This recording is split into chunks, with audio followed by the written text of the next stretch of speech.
చంద్రబాబు నాయుడు గారు రాష్ట్రానికి సంబంధించి గణాంకాలన్నీ వివరించేటువంటి పనిలో హడావిడిగా ఒక ప్రెస్ మీట్ ఏర్పాటు చేసి సంక్రాంతి పండుగ తర్వాత విజన్ 2047 ఏదైతే బాకా ఊతున్నాడో దానికి సంబంధించి ఒక గంటన్నర సేపు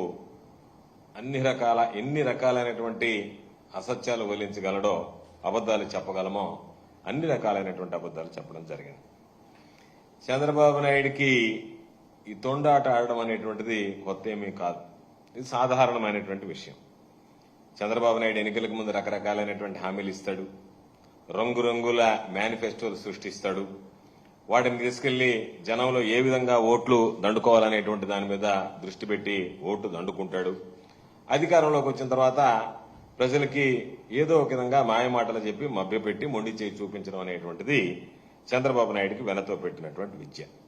అందుకనే ఈరోజు మరలా తనంత గొప్పవాడు, తనంత మేధావి, ఈ దేశంలో నేడు అని డప్పాలు కొట్టుకునేటువంటి కార్యక్రమానికి ఈ సంవత్సరంలో మరలా సంక్రాంతి పండుగ వెళ్లిన ఆయన శ్రీకారం చుట్టాడు.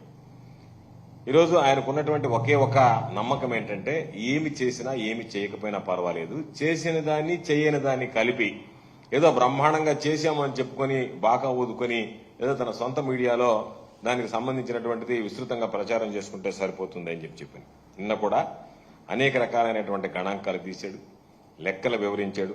వాటన్నిటిని వక్రీకరించడం, తారుమారు చేయడం, ఉన్నది లేనట్టుగా లేనిది లేనట్టుగా కొన్ని నంబర్లను కత్తిరించడం, రకరకాలైనటువంటి విన్యాసాలు చేసి దానిలో కూడా ఒక పక్క వైఎస్ఆర్ కాంగ్రెస్ పార్టీ హయాంలో దారి తప్పినటువంటి ఆర్థిక వ్యవస్థని నేను గాడిలో పెడుతున్నాను అని చెప్పి పదే పదే చెప్పడం జరిగింది.